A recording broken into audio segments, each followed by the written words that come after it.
Question number 2. இதில் பார்த்தீங்கன்னா triple காலம்னா கேஷ் புக் கேட்டிருக்காங்க. இது பிளஸ் ஒன்லயே படிச்சிருப்பீங்க. கேஷ் புக் ஃபார்மேட் உங்களுக்கு தெரியும் இல்லையா? கேஷ் புக்கில் டெபிட் சைடு கிரெடிட் சைடு ரெண்டு சைட்லையும் 3 காலம் போடணும். டெபிட்ல first discount allowed cash bank, கிரெடிட்ல டிஸ்கவுண்ட் ரிசீவ்டு கேஷ் பேங்க் அப்படின்னு அந்த ஃபார்மேட் போட்டு நான் சம் போடுறேன். பட் இருந்தாலும் இப்போ எக்ஸ்பிளைன் பண்ணிடுறேன். ப்ரிப்பேர் ட்ரிபிள் காலம் cash book for the following transaction. இது ஓகே. ஓப்பனிங் பேலன்ஸ் கொடுத்துருக்காங்க. Opening balance cash in hand. Cash in hand என்ன ஆயிரும்? டெபிட் சைடில் கேஷ் காலத்தில் டூ பேலன்ஸ் பி பார்டிங் போட்டு கேஷ் காலத்தில் 3000 போடணும். அதே டேட்டா இருக்கிறதுனால டூ பேலன்ஸ் பி பார்டிங் போட்டு பேங்க் காலத்தில் 20,000 rupees போடணும். இது ரெண்டும் ஓகேவா? சரி. பெய்டு இன்டு பேங்க் என்ன? பெய்டு இன்டு பேங்க்னா we are depositing into the bank. So it is a receipt for the bank. So there is a payment for cash. அப்ப நீங்க பண்ண கேஷ்க்கு இது பேமெண்ட், பேங்க்குக்கு ரிசிப்ட். அப்ப ரிசிப்ட் காலம் தான் என்ன ஆயிடும் உங்களுக்கு? Debit side. அப்ப டெபிட் சைடுல நீங்க என்ன பண்ணணும்னா டு கேஷ் கான்ட்ரா என்ட்ரி அது பேரு. எப்பயுமே கேஷும் பேங்க்கும் ரெண்டு டிரான்சாக்ஷன் வந்ததுன்னா ஒரே இதுல என்ட்ரியில, அப்ப அது கான்ட்ரா என்ட்ரி. அப்ப டு கேஷ் அப்படின்னு போட்டு கான்ட்ரா அப்படிங்கறத போட்டுட்டு சி அப்படின்னு போட்டு பிராக்கெட்ல பேங்க் காலத்துல 1000 ரூபாய் போடணும். அந்த சைடுல பை பேங்க் அப்படின்னு போட்டு கேஷ் காலத்துல 1000 rupees போடணும். கான்ட்ராங்கிறத மென்ஷன் பண்ணணும். அடுத்து bought furniture and issued a cheque. Furniture வாங்குறோம் பேங்க் செக் மூலமா. அப்ப பை ஃபர்னிச்சர் அப்படின்னு போட்டு கிரெடிட் சைடுல இது பேமெண்ட், அந்த கிரெடிட் சைடுல பேங்க் காலத்துல 1500 போடணும். இதுவும் கிளியரா? சரி. Next purchase goods for cash. Cash purchase பண்றோம். அப்ப கேஷ் பர்ச்சேஸ் பண்ண என்ன பண்றோம்? பணத்தை கொடுத்துட்டு பர்ச்சேஸ் பண்றோம். அப்ப கேஷ் காலத்துக்கு இது பேமெண்ட். அப்ப கிரெடிட் சைடுல பை பர்ச்சேஸ் அப்படின்னு போட்டுட்டு கேஷ் காலத்துல 500 rupees போடணும். நெக்ஸ்ட் ரிசீவ்டு கேஷ் ஃப்ரம் மோகன். மோகன் கிட்ட இருந்து எவ்வளவு வாங்குறோம்? 980 வாங்குறோம். Discount allowed 20. அப்ப பாருங்க கேஷா 980 வருது ஆச்சுங்களா? டிஸ்கவுண்ட் கொடுக்கிறது வந்து 20. அப்ப நல்லா பாருங்க.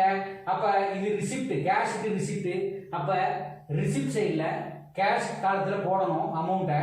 2 மோகன் எழுதி பர்டிகுலர் காலத்துல 2 மோகன் எழுதி 980. அதுலயே பக்கத்திலேயே டிஸ்கவுண்ட் காலத்துல 20 அப்படின்னு எழுதணும். ஏன்னா நம்ம கேஷ் ரிசீவ் பண்றோம். அடுத்தது கேஷ் சேல்ஸ். கேஷ் சேல்ஸ்னா என்ன? பணம் நமக்கு உள்ள வருது. அப்ப இது ரிசிப்ட். அப்ப கேஷ் காலத்துல போடணும். அப்ப பர்டிகுலர்ஸ்ல டெபிட் சைடுல 2 சேல்ஸ் அப்படின்னு எழுதி என்ன பண்ணணும்? கேஷ் காலத்துல 5000 rupees போடணும். Paid to Amar by cheque. இப்ப செக்கா கொடுக்குறோம், அமருக்கு பேமெண்ட் கொடுக்குறோம். அமருக்கு எவ்வளவு கொடுக்குறோம்? 1450 ரூபாய் கொடுக்குறோம். ஆனா என்ன எழுதி? Discount received. அப்ப 50 rupees இருக்கு. அப்பனா என்ன அர்த்தம் அப்படின்னா அவருக்கு 1500 ரூபாய் கொடுக்கணும். இப்ப கொடுக்குற 1450 ரூபாய் தான் பேமெண்ட் கொடுக்குறோம். அது செக்கா கொடுக்குறோம். அதனால பேங்க் காலத்துல வரணும். இந்த 50 rupeesங்கிறது நமக்கு டிஸ்கவுண்ட் ரிசீவ்டு. அப்ப கிரெடிட் சைடுல வரணும். அப்ப இது ரெண்டையுமே நீங்க என்ன பண்ணணும்னா பை அமர் அப்படின்னு போட்டு, ஏன்னா பேமெண்ட் தானே, பேங்க் காலத்துல 1450, அப்புறம் டிஸ்கவுண்ட் ரிசீவ்டு காலத்துல டிஸ்கவுண்ட் காலத்துல 50 rupees இதையும் நீங்க போடுறீங்க. Next paid into bank. இது பெய்டு இன்டு பேங்க் தெரியும். இது வந்து contra bank account at to cash. பேங்க்குக்கு ரிசிப்ட், கேஷ்க்கு பேமெண்ட். அதனால அந்த என்ட்ரி நீங்க போட்டுருவீங்க. இது பேங்க்ல டெபிட் சைடுல போட்டுட்டு கேஷ்ல கிரெடிட் சைடுல போடணும். ஆச்சா? இது பெய்டு இன்டு பேங்க். அடுத்து withdrawn from bank for private use, private expenses அப்படின்னு என்ன? டிராயிங்ஸ்னு இருக்கும். எவ்வளவு பண்றான்? பேங்க்ல இருந்து டிரா பண்றான். அப்ப இந்த பிரைவேட் எக்ஸ்பென்சஸ்க்கு டிரா பண்றானா என்ன பண்ணணும்? டிராயிங்ஸ்க்கு ரேட்டிங் போடணும். அப்ப பை டிராயிங்ஸ் கிரெடிட் சைடுல போட்டு பேங்க் காலத்துல 600 rupees போடணும். கிளியரா? அப்புறம் received check from Parul. Parul அப்படிங்கிறவர்கிட்ட எவ்வளவு பைசா செக்? 1450 ரூபாய் நம்ம கிட்ட வரணும். ஆனா எவ்வளவு வந்திருக்கு அப்படின்னா 1430 ரூபாய். Allow discount 20 rupees. இந்த இடத்துல நீங்க கொஞ்சம் கேர்ஃபுல்லா கவனிங்க. செக் வந்து அது இமிடியேட்டா பேங்க்ல டெபாசிட் பண்ணிட்டா நீங்க பேங்க் காலத்துல போடலாம். செக் வந்து நீங்க பாருங்க, செக் வர்றது எப்ப? 24ஆம் தேதி. இதே செக்க எப்ப டெபாசிட் பண்றாங்க? 26ஆம் தேதி. அப்ப 2 நாள் வச்சிருக்காங்க செக்க. அப்ப நீங்க செக் ரிசீவ் மட்டும் பண்ணி if it is not deposited into bank அப்படின்னா அது நீங்க you have to treat it as cash receipt. அது மாதிரி பண்ணணும். அப்ப நீங்க என்ன பண்ணணும்? இத செக் வந்ததுனால நீங்க பேங்க் காலத்துல போடக்கூடாது, கேஷ் காலத்துல போடணும். நல்லா ஞாபகம் வச்சுக்கோங்க. செக் ரிசீவ் மட்டும் பண்ணியிருக்கோம், பேங்க்ல டெபாசிட் பண்ணலன்னா கேஷ் காலத்துல தான் போடணும். Check received deposited into bank அப்படின்னா அப்ப பேங்க் காலத்துல போடலாம். அப்ப நீங்க ரிசீவ்டு செக் ஃப்ரம் பாருல் அப்படின்னா அப்ப டு பாருல் அப்படின்னு போட்டு எங்க டெபிட் சைடுல எங்க போடணும், கேஷ் காலத்தில் 1330 ரூபாய், டிஸ்கவுண்ட் காலத்தில் 20 rupees அப்படின்னு போடணும். 2 நாள் கழிச்சு இந்த செக்கையை நம்ம மறுபடியும் டெபாசிட் பண்றோம்.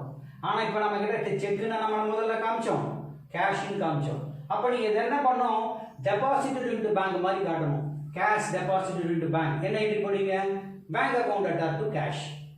அப்ப நீங்க என்ன பண்ணணும், அந்த 1430 ரூபாயை பேங்க்குல டெபாசிட் பண்றீங்க. அப்ப டூ கேஷ்னு போட்டு பேங்க் காலத்துல போட்டுருங்க டெபிட் சைடுல ஆச்சுங்களா. அடுத்தது கிரெடிட் சைடுல என்ன பண்ணுவீங்க, பை பேங்க் அப்படின்னு போட்டு கேஷ் காலத்துல இதை கழிச்சு காமிச்சிருங்க 1430 ரூபாயை. அதை நம்ம என்ட்ரி போடும்போது தெரிஞ்சுக்கும். அடுத்தது withdraw cash from for office use. Office use அப்படின்னா என்னன்னா பர்சனல் யூஸ்னா தான் டிராயிங்ஸ் வரும். ஆஃபீஸ் யூஸ்னா வேற ஒன்றும் இல்லை, அது கான்ட்ரா என்ட்ரி தான். அப்ப cash account attach to bank அப்படிங்கிற என்ட்ரி. அப்ப நீங்க கேஷ் ரிசிப்ட் பேங்க்கு பேமெண்ட்ஸ் அப்படிங்கிற மாதிரி இந்த 2000 rupees. Next paid rent by செக்கா கொடுத்துறோம். அப்ப பை ரெண்ட் 800 rupees அப்படின்னு போட்டு இது என்ன செக்கா கொடுத்துருக்காங்க, அதனால பேங்க் காலத்துல போடணும். இதை நான் எக்ஸ்பிளைன் பண்ணிட்டேன், நீங்க ட்ரை பண்ணுங்க. பட் இருந்தால் நான் போட்டு கொடுத்துறேன். அப்புறம் கவனிங்க, ஆன்சர் போட்டிருக்கேன், அப்படியே நீங்க ஃபாலோ பண்ணிக்கங்க. ஃபர்ஸ்ட் வந்து December 1 opening balance to balance B bar D, cash வந்து 3000 rupees, bank cash at bank 12000 rupees. And then December 2ல paid into bank. paid into bankனா பேங்க்குக்கு ரிசிப்ட். paid into bank அப்படின்னா இது கான்ட்ரா என்ட்ரி. அப்ப bank receipt அப்படின்னா to cash அப்படின்னு போட்டு கான்ட்ரான்னு இந்த சி போடணும். போட்டுட்டு 1000 rupees. இங்க கேஷுக்கு பேமெண்ட். அப்ப என்ன ஆயிடும், பை பேங்க் சி அப்படின்னு போட்டுட்டு இங்க பை பேங்க் கான்ட்ராக்ட் போட்டு 1000 rupees போட்டாச்சு. அடுத்தது bought furniture and issued a check November 5ல bought furniture issued by check னா பேங்க் காலத்துல 1500 rupees. and then purchased goods for cash rupees 500. அப்ப buy purchases cash purchase இருக்கறனால கேஷ் காலத்துல போட்டா மீதி ரெண்டு காலத்துலயே வராது. received cash from மோகன் கிட்ட கேஷா வரது 980 கேஷ் காலத்துல போட்டோம். டிஸ்கவுண்ட் டு 20000 rupees வரணும், 980 வந்தது, 20 rupees டிஸ்கவுண்ட். யார்கிட்ட இருந்து வந்தது, மோகன் கிட்ட. கேஷ் அக்கவுண்ட் அட்டாச் டு மோகன், அது போட்டாச்சு. அடுத்தது கேஷ் சேல்ஸ்னா என்ன, நமக்கு ரிசிப்ட். அப்ப கேஷ் சேல்ஸ்னா cash account attach to sales எவ்வளவு 5000 rupees கேஷ் காலத்துல போட்ட ரிசிப்ட் சைடுல. Paid to Amar by cheque. அப்ப by Amar 16th Amar by செக்கா கொடுத்துருக்கோம். எவ்வளவு கொடுத்துருக்கோம்னா 1500 தரணும், அது செக்கா 1450. 50 rupees நமக்கு டிஸ்கவுண்ட் ரிசீவ்டு. எப்பயுமே கிரெடிட் சைடுல இருக்கிற டிஸ்கவுண்ட் ரிசீவ்டு, டெபிட் சைடுல இருக்கிற டிஸ்கவுண்ட் அலௌடு, அதை நீங்க போட்டுருங்க. அடுத்தது paid into bank 19th date. Paid into பேங்க்னா டெபாசிட்னா பேங்க் காலத்துக்கு உங்களுக்கு ரிசிப்ட். அப்ப என்ன வரும், எவ்வளவு 500 rupees பேங்க்ல ரிசிப்ட் வருது. அப்ப bank account attach to cash, இது வந்து கான்ட்ரான்னு போடணும். அப்ப 500 rupees. இங்க நீங்க என்ன பண்ணணும் அப்படின்னா கேஷ்க்கு பேமெண்ட். அப்ப பை பேங்க் கான்ட்ராக்ட் போட்டு 500 rupees, அதை நோட் பண்ணிக்கங்க. withdrawn from bank for private expenses அப்படினா என்ன, drawings. அப்ப பை drawings பேங்க்ல இருந்து டிரா பண்ணிருக்காங்க. அப்ப பை drawings போட்டு இது பேமெண்ட். கிரெடிட் சைடுல பேங்க் காலத்துல 600 போட்டாச்சு. received check from Parul and allowed him discount 20. அதாவது 1430 பிளஸ் 20 டிஸ்கவுண்ட். அப்பனா 1450 ரூபாய் வரணும். 1430 ரூபாய் செக்கா வந்திருக்கு. நீங்க கேட்கலாம், இதெல்லாம் நல்லா கேர்ஃபுல்லா பாருங்க. செக்கா வந்திருக்கு, ஆனா இன்னும் பேங்க்ல டெபாசிட் பண்ணல. 2 நாள் கழிச்சு, அதாவது 24ல வந்திருக்கு, 26ல தான் போய் டெபாசிட் பண்ண போறோம். அந்த மாதிரி சூழ்நிலையில நீங்க என்ன பண்ணணும், பேங்க் காலத்துல போடக்கூடாது. அப்ப கேஷ் காலத்துல இது செக் தான் இது, ஆனா நீங்க கேஷ் காலத்துல தான் போடணும். கேஷ் காலத்துல போட்டீங்கன்னா 1430 டிஸ்கவுண்ட் 20 rupees. அப்புறம் 2 days கழிச்சு தான் அவங்க என்ன பண்றாங்க, டெபாசிட்டட் பருல் செக்ஸ் இன்டு பேங்க். அப்ப அந்த பருல்ஸுடைய செக்கை டெபாசிட் பண்றாங்க. இப்போ நீங்க என்ன பண்ணணும், முதல்ல கேஷா தான வர வச்சீங்க. அப்ப நீங்க இப்ப என்ன பண்ணணும், கேஷ் அமௌண்ட் போய் டெபாசிட் பண்ற மாதிரி ட்ரீட் பண்ணி நீங்க வந்து கான்ட்ரா என்ட்ரி போடணும். அப்ப கேஷ் அமௌண்ட் போய் டெபாசிட் பண்ண என்ன வரும், bank account attach to cash. அப்ப பேங்க்குக்கு இது ரிசிப்ட். அச்சா, இந்த செக் இங்க போயிடுச்சுன்னு அர்த்தம். பேங்க்குக்கு ரிசிப்ட். அப்ப நீங்க எழுதும்போது டு கேஷ் கான்ட்ரா. அச்சா, கேஷ்க்கு எவ்வளவு வரும், அச்சா கேஷுக்கு பை பேங்க் கான்ட்ரா கேஷ்ல குறையும். ஆச்சா, அப்போ முதல்ல ஒரு தடவை கேஷ்ல வந்த மாதிரி காமிச்சிங்க, இப்போ கொடுத்துட்ட மாதிரி காமிச்சிருங்க. இப்போ பேங்க் டைரக்டா போயிடுச்சு. அப்போ இதுவும் தான் அடிபட்டு போயிடும், இது இப்போ பேங்க்ல இருக்கும். இதுவும் இந்த அமௌண்ட் அடிபட்டு போயிடும், இந்த பேங்க்ல இருக்கும் நமக்கு. கிளியரா? சரி, நெக்ஸ்ட் क्वेश्चन வந்து withdraw cash from for office use. Office யூஸ்க்கு அப்படின்னா என்ன பண்ணணும்? அதுவும் காண்ட்ரா தான். அப்போ கேஷ் அக்கௌண்ட் டு பேங்க் எவ்வளோ காசு அக்கௌண்ட்? 2000 ரூபாய். அப்போ கேஷுக்கு ரிசிப்ட், அப்போ பேங்க் காண்ட்ரான்னு போட்டு 2000 ருபீஸ், இங்க பை கேஷ்னு போட்டு பேங்க்கு பேமெண்ட் 2000 ருபீஸ். இதை போட்டாச்சு. அடுத்து rent, by rent paid by cheque. அப்போ பை ரெண்ட்னு போட்டு பேங்க் காலத்தில் இதை போட்டுறீங்க. மீதி எல்லாம் என்ட்ரி முடிச்சிட்டோம். அப்போ இதை நீங்கள் பேலன்ஸ் பண்ணால் டிஸ்கவுண்ட்டை நீங்கள் பேலன்ஸ் பண்ணக்கூடாது. ஏன்னா இது டிஸ்கவுண்ட் அலௌடுங்கிறது உங்களுக்கு தெரியும் இல்லையா? Profit and loss account debit side வரும். டிஸ்கவுண்ட் ஏன் அப்படிங்கிறது profit and loss credit side வரும். அதனால் இது நீங்கள் பேலன்ஸ் பண்ணீங்கன்னா குறைஞ்சி போயிடும். அதனால் இந்த அமௌண்ட் அப்படியே நீங்கள் என்ன பண்ணணும்? பிஎன்எலுக்கு ட்ரான்ஸ்ஃபர் பண்ண வேண்டியிருக்கும். இதையும் பிஎன்எலுக்கு ட்ரான்ஸ்ஃபர் பண்ண வேண்டியிருக்கும். இப்போ கேஷ் அண்ட் பேங்க் காலத்தை மட்டும் நீங்கள் பேலன்ஸ் பண்ணுங்க. இப்போ டெபிட் சைடு வந்து 12,410 இருக்கு. நீங்கள் பேலன்ஸ் பண்ணீங்கன்னா க்ளோசிங் பேலன்ஸ் எவ்வளோ இருக்கு? By balance 8,980. அதே மாதிரி பேங்க் காலத்தில் ஓப்பனிங் பேலன்ஸ் எவ்வளோ இருக்கு? ஐ மீன் டோட்டல் பேலன்ஸ் எவ்வளோ இருக்குன்னா 14,930. அதில் எல்லா பேமெண்ட்டும் போக 8,580. அப்போ நீங்கள் என்ன எழுதணும் அப்படின்னா, இது நவம்பர் மாதம் அப்படின்னா அடுத்தது டிசம்பர் மாதம். டிசம்பர் 1ன்னு போட்டு 2 பேலன்ஸ், டிசம்பர் 1ன்னு போட்டு 2 பேலன்ஸ் B பார் D அப்படின்னு போட்டு வச்சுங்களா. நீங்கள் இந்த அமௌண்ட் எழுதணும். ஏன்னா 8,980, இங்கே 8,580. 8,980, 8,580. இது வந்து டிசம்பர் 1ல் ஓப்பனிங் பேலன்ஸ் இருக்கும் இதுக்கு. கிளியரா? இந்த சம் முடிச்சாச்சு. அடுத்தது ஒரு ரெக்டிஃபிகேஷன் அமெண்டிஸ் பண்ணுவோம். இப்போ क्वेश्चन நம்பர் 2ல பார்க்க போறோம். Employees had taken stock worth of ₹20,000. அப்ப கம்பெனில இருக்கிற ஸ்டாக் அவங்க எடுத்துக்கிறாங்க. என்ன காஸ்ட் பிரைஸ்? அதனுடைய காஸ்ட் பிரைஸ் எவ்வளவு? 15,000 rupees. 15,000 rupees cost price. ஆனா அதனுடைய செல்லிங் பிரைஸ் எவ்வளவு? 20,000 rupees. அதை எடுத்துக்கிறாங்க. எப்பன்னா on the eve of Deepavali the same was deducted from their salaries. salaries-ல கட் பண்ணிக்கிறாங்க. அப்ப நமக்கு என்ன இருக்கு? salaries அக்கவுண்ட் தான் நமக்கு. அப்ப நீங்க என்ன பண்ணணும்? ஆக்சுவலா salaries expenses. அப்ப debit all expenses. அப்ப expenses என்ன வரும்னா salaries account debtor. अच्छा 2 இந்த ஸ்டாக்ல இருந்து ஒன்னு குறஞ்சா நம்ம டிராயிங்ஸ் பாக்கும்போது எடுத்துப்போம். டிராயிங்ஸ்ல நம்ம என்ன பார்த்தோம்? Drawings account debtor to purchase அப்படினு போடுவோம். இப்போ நீங்க இருக்கிற ஸ்டாக்ல நீங்க எடுத்துட்டீங்கன்னா என்ன ஆகும்? Decrease in purchase. பர்ச்சேஸ் குறையும். பர்ச்சேஸ் அதிகமாச்சுன்னா டெபிட், பர்ச்சேஸ் குறஞ்சா என்ன? கிரெடிட். அப்ப இங்க என்ன பண்ணோம்? To purchase. அப்ப என்ட்ரி மட்டும் தான் கேட்டிருக்காங்க, நேரேஷன் கேட்கல. என்ட்ரி என்ன அப்படின்னா salaries account debtor to purchase. இதுல நீங்க வந்து எவ்வளவு போடணும் அப்படின்னா 20,000 போடக்கூடாது. ஏன்னா எம்ப்ளாயிஸ் கொடுக்குறோம், அந்த காஸ்ட் பிரைஸ் மட்டும் தான் கொடுக்கணும். அப்ப 15,000 rupees டெபிட் சைடுல, கிரெடிட் சைடுல 15,000 rupees. இது நீங்க ஃபார்மட் எழுதணும். Date, particulars, ledger folio, debit amount, credit amount அப்படி எழுதி ஒவ்வொரு என்ட்ரி போடணும். ஓகேவா? Next wages paid for the erection of the machinery for rupees 8,000. நார்மலா wages அப்படிங்கிறது ப்ரொடெக்ஷன் பர்பஸ்ல இருக்கும்போது அந்த லேபருக்கு கொடுக்கறது தான் wages. மெஷினரியை எரெக்ட் பண்ணா அது எதுல போய் சேரணும்? மிஷின்ல தான் போய் சேரணும். அது ஃபிக்ஸ்ட் எக்ஸ்பென்சஸ், மிஷின்ல தான் சேரணும். வேஜஸ் சரி, எரெக்ஷன் சார்ஜஸ், ஃப்ரைட், அப்புறம் இன்ஸ்டலேஷன் சார்ஜஸ், இது எல்லாமே ஒரு மிஷினரி வாங்கும்போது வந்ததுன்னா அதை மிஷினரியோட ஆட் பண்ணிக்குவோம். அப்போ இந்த wages paid for the erection of machinery அப்படின்னா நீங்க என்ன பண்ணணும்? நீங்க வேஜஸ்னு போடக்கூடாது, அதை கேபிட்டலைஸ் பண்ணணும், மிஷினரி தான் டெபிட் பண்ணணும். அப்ப machinery account debtor to cash or bank. கேஷா கொடுத்தா இந்த எதுவும் சொல்லல, to cash. Machinery account debtor to cash. Next point பாருங்க. Income tax liability of the proprietor for ₹1,700 was paid out of petty cash. இந்த பிசினஸ் என்டிட்டி கான்செப்ட்னு ஒன்று இருக்கு தெரியுமா? பிசினஸ் வேற, ஓனர்ஷிப் வேற. இப்போ இவருக்கு வந்து பர்சனலா இவருக்கு தர வேண்டிய இன்கம் டாக்ஸ் லைபிலிட்டிக்கு பிசினஸ்ல இருந்து எடுக்கக்கூடாது, அது அவர் பிசினஸா இருந்தாலும் கூட. அப்ப நீங்க அதை என்ன பண்ணணும்? டிராயிங்ஸ் கணக்கில் தான் சேர்த்தணும். அவருக்கு அவரு தானே ஓனர், அவர் தானே எடுத்துக்கிறாரு அப்படின்லாம் சொல்லக்கூடாது. அப்ப இது வந்து என்ன ஆயிடும்? அவர் இன்கம் டாக்ஸ் கட்டுறது வந்து அந்த பிசினஸோட வேலை இல்லை, இது வந்து பர்சனல். ஆச்சா? அப்ப அது பெட்டி கேஷ்ல இருந்து எடுக்கிறாரு. அப்ப நீங்க என்ன பண்ணுங்க? நார்மலா டிராயிங்ஸ் அக்கவுண்ட் டேட்டா டு கேஷ்னு போடுவோம். இப்போ இங்க என்ன பண்ணும்? பெட்டி கேஷ்ல இருந்து பெட்டி கேஷ் குறையும். அப்ப டிராயிங்ஸ் அக்கவுண்ட் டேட்டா டு பெட்டி கேஷ். பெட்டி கேஷ்னு எழுதிக்கலாம். எவ்வளவு அமௌண்ட்? 1700 1700 என்ட்ரி மட்டும் தான் கேட்டிருக்காங்க, அதனால இதை பாருங்க. அதே மாதிரி இங்க பாத்தீங்கன்னா 8000 rupees 8000. அடுத்த 4வது என்ட்ரி பார்க்கலாம். क्वेश्चन பாருங்க, purchase of furniture on credit from Nigam. purchase பண்ணும்போது என்ன வரும்? பர்ச்சேஸ்ங்கிறது கூட்ஸா இருந்தா purchase account at to Nigam. ஆனா இப்ப ஃபர்னிச்சரா இருக்கறனால என்ன வரும்?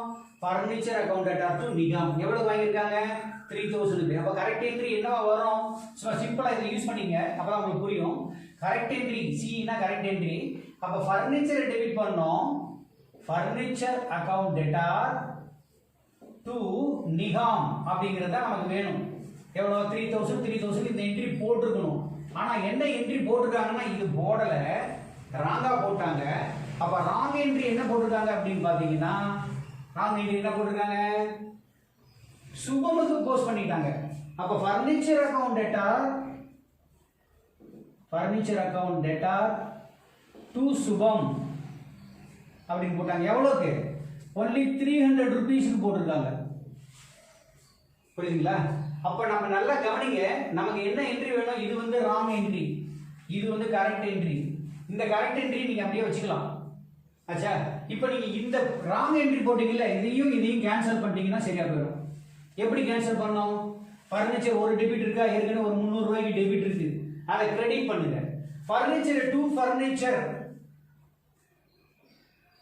300 rupees, அது என்ன அசெட்ல போட்டுருக்கு, அதை நீங்க கிரெடிட் பண்ணணும். இப்போ நீங்க ஃபர்னிச்சர் கிரெடிட் பண்ணாலும் ஒண்ணுதான், இல்ல ஏற்கனவே ஃபர்னிச்சர் டெபிட்ல இருக்கு இல்லையா, இதை கழிச்சிட்டாலும் ஒண்ணுதான். அப்ப நீங்க என்ன பண்ணலாம்? இதுக்கு பதிலா இந்த 3000 நீங்க என்ன பண்ணலாம்? இந்த 300 கழிச்சிட்டீங்கன்னா எவ்வளவு வரும்? ஃபர்னிச்சர் ஏற்கனவே 300 ரூபாய் என்ட்ரி போட்டாச்சு. அப்ப 3000 இருந்து 300 ரூபாய் போச்சுன்னா 2700 ரூபாய்.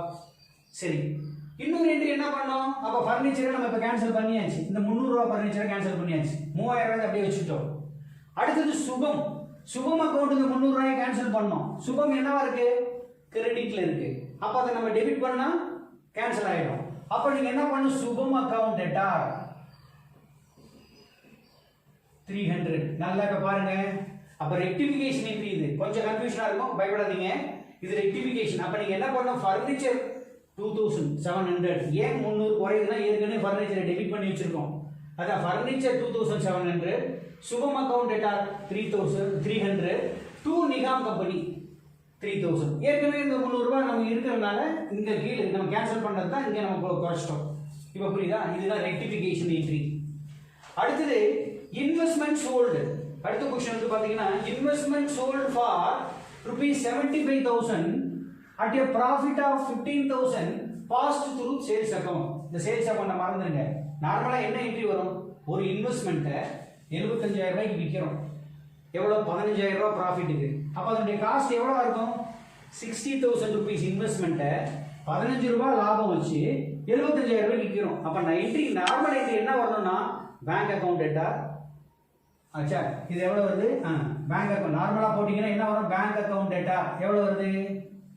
75,000 ரூபாய்க்கு வாங்கிட்டோம், வந்துருச்சு பணம். டூ இன்வெஸ்ட்மெண்ட் விற்கிறோம். இன்வெஸ்ட்மெண்ட் எவ்வளவு விற்கிறோம்? அதனுடைய காஸ்ட் பிரைஸ் 60,000 rupees. ஏன்னா ப்ராஃபிட் ஆஃப் 15,000, 75,000 minus 15,000 60,000 rupees. இதுல எவ்வளவு லாபம் வருது? To profit and loss account. இது வந்து ப்ராஃபிட், கிரெடிட்ல போட்டா ப்ராஃபிட். அது எவ்வளவு? 15,000. இந்த என்ட்ரி போடணும். அப்ப இது என்ன பண்றதுக்கான entry? And pass through sales account. அப்ப என்ன இது? இந்த இன்வெஸ்ட்மெண்ட் அக்கவுண்ட், இந்த பேங்க் அக்கவுண்ட்டுக்கு பேங்க்ல வந்திருக்கிற அமௌண்ட் எல்லாம் கரெக்ட். அதை என்ன பண்ணணும்? இன்வெஸ்ட்மெண்ட்டுக்கு பதிலாக சேல்ஸ்ல காமிச்சிட்டோம். அப்ப நீங்க அதை என்ன பண்ணணும்? சேல்ஸ்ல போட்டுட்டா அதை சேல்ஸை கேன்சல் பண்ணணும். சேல்ஸ்ல கேன்சல் பண்ணும்போது என்ன ஆயிடும்? சேல்ஸ் அக்கவுண்ட் டெபிட் பண்ணுங்க, கேன்சல் ஆயிடும். 75,000 டூ நமக்கு இது வர வேண்டியது ரெண்டு ஒன்று தான். சேல்ஸ் அக்கவுண்ட், அதாவது காட்ட வேண்டியது இன்வெஸ்ட்மெண்ட்டுக்கு பதிலாக சேல்ஸ் 75,000 காமிச்சாச்சு. அதனால நம்ம என்ன பண்றோம்? அதை கேன்சல் பண்றதுக்காக சேல்ஸை டெபிட் பண்றோம். இது ரெண்டும் நமக்கு தேவைதான். அப்ப நம்ம இதுதான் நமக்கு தேவை. இதை அப்படியே கிரெடிட் பண்ண. டூ இன்வெஸ்ட்மெண்ட் தான் நம்ம சேல் பண்றோம். எவ்வளவுக்கு? அதனுடைய காஸ்ட் பிரைஸ் 60,000. டூ ப்ராஃபிட், அதுல லாபம் எவ்வளவு? 15,000. அப்ப பாருங்க, சேல்ஸை கேன்சல் பண்ணியாச்சு. ஏற்கனவே பேங்க் அக்கவுண்ட் இருக்குது, சேல்ஸ் இருந்தது, அதை கேன்சல் பண்ணி. அப்ப இப்போ இந்த என்ட்ரி வந்து இன்வெஸ்ட்மெண்ட் அக்கவுண்ட் கிரெடிட் பண்ணிருக்கீங்க, P&L டெபிட் பண்றீங்க, இதையும் கிரெடிட் பண்றீங்க. கிளியர்? நெக்ஸ்ட், அப்ப இதுதான் வந்து உங்களுக்கு correct entry. Sales account debtor to investment to profit and loss account அப்படிங்கிறது. Next goods distributed as a free of sample. Sample கொடுத்தா அதை நீங்க என்ன பண்ணணும்? சாம்பிள் கொடுத்தோம்னா அட்வர்டைஸ்மெண்ட்ல போடணும். அட்வர்டைஸ்மெண்ட் எதுல இருந்து போறீங்க? டிஸ்ட்ரிபியூட்டட் ஃப்ரீ சாம்பிள் அப்படின்னா ஸ்டாக்ல இருந்து எடுப்பீங்க. ஸ்டாக்ல இருந்தா எது குறையும்? பர்ச்சேஸ் குறையும். அப்ப நீங்க என்ன பண்ணணும்னா அட்வர்டைஸ்மெண்ட் அக்கவுண்ட் டேட்டா எவ்வளவு amount? 1000 to purchases 1000 rupees. Clear? இப்ப பாருங்க, Ragib became insolvent and could pay only 50 paise in a rupee. Amount due from him rupees 600 rupees. Ragib கிட்ட இருந்து 600 ரூபாய் வரணும். ஆனா அவர் என்ன பண்ணாரு? இன்சால்வென்ட் ஆயிட்டாரு. அவர்கிட்ட என்னன்னா ஒரு ரூபாய்க்கு 50 பைசா தான் அவரால திருப்பி கொடுக்க முடியும். ஒரு ரூபாய்க்கு 50 பைசா தான் அவரால திருப்பி கொடுக்க முடியும் அப்படின்னா பாதிக்கு பாதி தான் திருப்பி கொடுக்க முடியும். அப்ப 600 ரூபாய் வரணும். பாருங்க எவ்வளவு வருது? 600 ரூபாய்க்கு 50 பைசா தான் திருப்பி கொடுத்தா எவ்வளவு வரும்? 300 ரூபாய் தான் வரும். 50%. அப்ப என்ன வரும்? பேங்க் அக்கவுண்ட் டேட்டா, பேங்க் போடலாம் இல்ல கேஷ் போடலாம். பேங்க் அக்கவுண்ட் டேட்டா எவ்வளவு? 300 rupees. மீதி எவ்வளவு? மீதி 300 rupees வந்து பேட் டெப்ட்ஸ் அப்படின்னு சொல்றோம். Bad debts. Bad debts account data 300. யார்கிட்ட இருந்து வருது? Credit the giver. யாரு? Rahim. To Rahim account 600 rupees. Clear? இந்த சம். அப்ப பேட் டெப்ட்ஸ் இன்சால்வென்ட்னா அவரால பணத்தை கட்ட முடியாது. ஒரு ரூபாய்க்கு 50 பைசா மாதிரி தான் திருப்பி கொடுக்குறாரு. அவர் தர வேண்டியது 600 ரூபாய். 600 ரூபாய்க்கு 50 பைசா மாதிரி ஒரு ரூபாய்க்கு கொடுத்தாருன்னா 300 ரூபாய் பேங்க் அக்கவுண்ட் டெபிட் பண்ணோம். பேட் டெப்ட்ஸ் அப்படிங்கிறது debit all expenses and losses. அதனால பேட் டெப்ட்ஸ் இன்சால்வென்ட்னாவே பேட் டெப்ட்ஸ் அக்கவுண்ட் வந்துரும். அதை டெபிட் பண்ணோம். கிரெடிட் தி கிவர், இவர் கொடுத்திருக்கிறனால இவரை நம்ம கிரெடிட் பண்றோம். இந்த entry. Next entry, amount of rupees 20,000 withdrawn by the proprietor for his personal use has been debited to trade expenses. நார்மலா என்ன என்ட்ரி போடணும்? withdrawn அப்படினா drawings தான் டெபிட் பண்ணோம். ஆனா இவங்க எதை டெபிட் பண்ணிருக்காங்க? இப்போ ஒரு உதாரணத்துக்கு withdrawn இது கேஷா இல்லன்னு சொல்லல. அமௌண்ட் தான் சொல்றாங்க. Amount drawn. அப்ப என்ன அவங்க என்ட்ரி வரணும்? Correct entry. drawings account data to cash அப்படின்னு வரணும். அச்சா, இது வந்து கரெக்ட் என்ட்ரி. எவ்வளவு அமௌண்ட்? 20,000 rupees. ஆனா அவங்க என்ன பண்ணிருக்காங்க? ராங் என்ட்ரி போட்டான். ராங் என்ட்ரி என்ன போட்டுருக்காங்கன்னா டிராயிங்ஸ் டெபிட் பண்றதுக்கு பதிலா ட்ரேட் எக்ஸ்பென்சஸ் டெபிட் பண்ணிருக்காங்க. அப்ப trade expenses account data 20,000 to cash. அப்ப கேஷ் போடும்போது கரெக்டா போட்டாங்கன்னு அர்த்தம். இத நான் கிளியரா உங்களுக்கு புரியுதுமே சொல்றேன். அப்ப பாருங்க, டிராயிங்ஸ் தான் போட்டுக்கணும். ஆனா அவங்க என்ன போட்டுருக்காங்க? கேஷ் இது ரெண்டு கேஷ் கரெக்டா இருக்கு. அப்ப எதுல சேஞ்சஸ் இருக்குன்னா டிராயிங் போடுறதுக்கு பதிலா ட்ரேட் போட்டாங்க. அப்ப நீங்க என்ன பண்றீங்க? டிராயிங்க போட்டுங்க. ரெக்டிஃபிகேஷன் இருக்குது. தப்பா போட்ட ட்ரேட வந்து கேன்சல் பண்ணுங்க. அப்ப டிராயிங்ஸ் அப்படியே போட்டுங்க. Drawings account data 20,000. இந்த ட்ரேட் எக்ஸ்பென்சஸ் நீங்க இப்ப கேன்சல் பண்ணனும். கேன்சல் பண்ணா ஏற்கனவே டெபிட் இருக்கு. இப்போ நீங்க கிரெடிட் பண்ணனும். அப்ப டு ட்ரேட் எக்ஸ்பென்சஸ் 20,000. இப்போ கேன்சல் பண்ணிட்டீங்கன்னா என்ன ஆயிடும்? உங்களுக்கு drawings account debtor to cash ஏற்கனவே கேஷ் இருக்கிறனால அது வந்துரும். அப்ப இதுதான் வந்து ரெக்டிஃபிகேஷன் ஆஃப் என்ட்ரி. ரெக்டிஃபிகேஷன் என்ட்ரின்னு பேரு ஞாபகம் வச்சுக்கோங்க. கிளியர்?